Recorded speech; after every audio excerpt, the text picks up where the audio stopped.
Welcome back. In my previous video, I explained the background to our research on job advertisements as a way of thinking about PhD employability.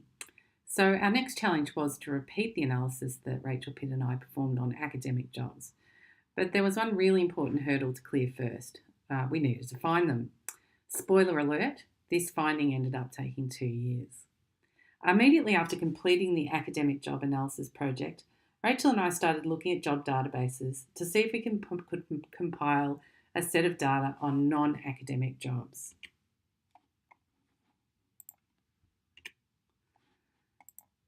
It was immediately apparent to us that this task would not be easy.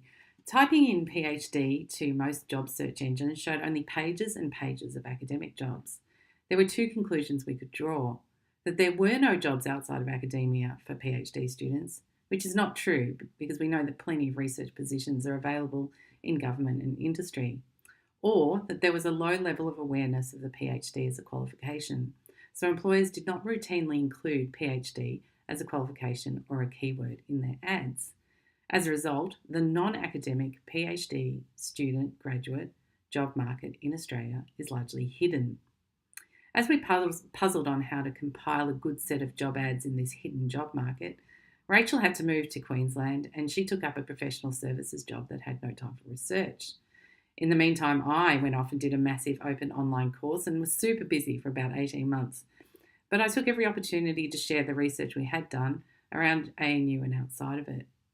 At one ANU presentation, my colleague, Will Grant, from the Centre of Public Awareness of Science at ANU, was present. Afterwards, he asked me if I'd considered using non-academic job ads. Well, I said I had and explained the problem about finding them. He came up with the genius suggestion to go and ask the Australian government if they would be willing to fund some more research. That's one of the beauties of living in Canberra. You can just walk across the road to the government department. So we did, and we asked for funding to employ research assistants to comb through the databases, but the government actually had a better idea. They suggested we try using machine learning to identify job ads that could have said PhD but did not. It was the first I'd heard of machine learning, particularly natural language processing, and its acronym is NLP. And the government sent us back to our own university, which is a little bit embarrassing, to find help. Eventually, we made contact with Hannah Suominen and her team at Data 61, the government agency for high impact computing. The computer scientists thought the project was possible, so we started to collaborate.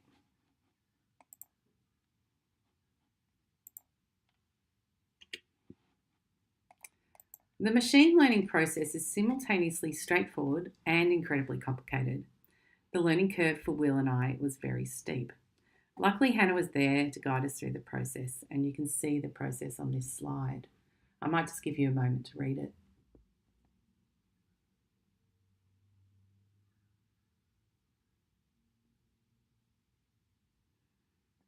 So to build a machine learning model, you need to do some quite straightforward text coding, but lots of it. So step 1 involved developing what's called an annotation schema, which is a series of high-level statements that describe the ideal PhD graduate. We were helped in this work by our expert panel, Dr. Margaret Kiley, Dr. Alison Holbrook and Nigel Palmer.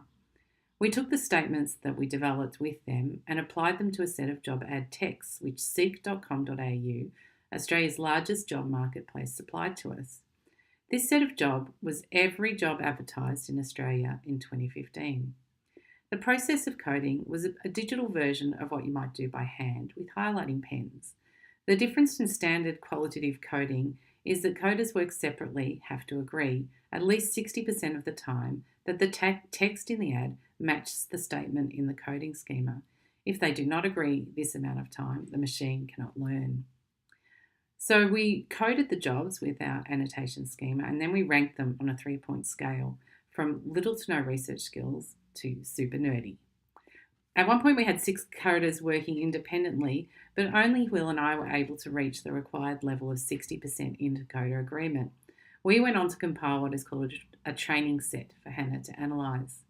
She then designed a sorting algorithm which can read the job ads and rank them on a scale of research skills intensity.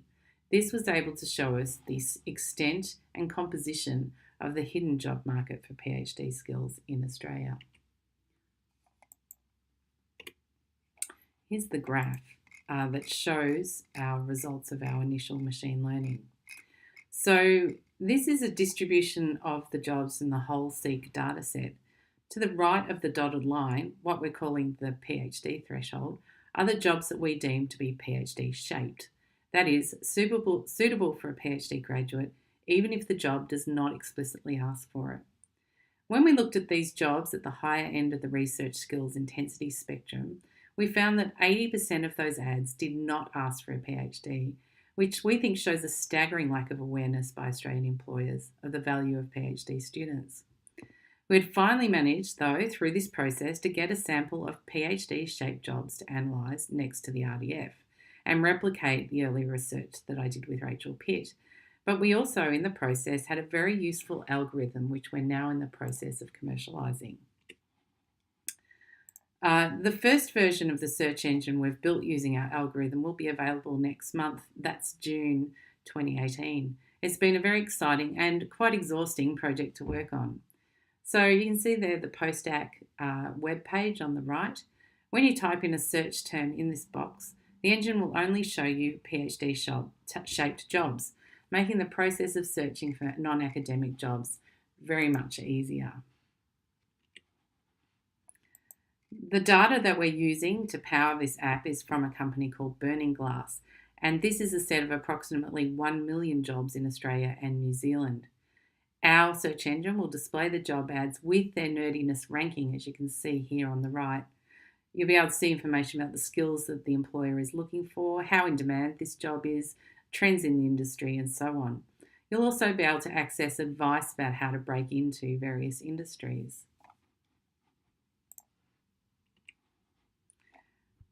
And you'll also be able to see jobs by location and broader trends over time. We're very excited about the project, and if you want to sign up for the testing beta version, you can use the QR code there on the top left. So that's all for this video. In the next one, I'll show you the results of our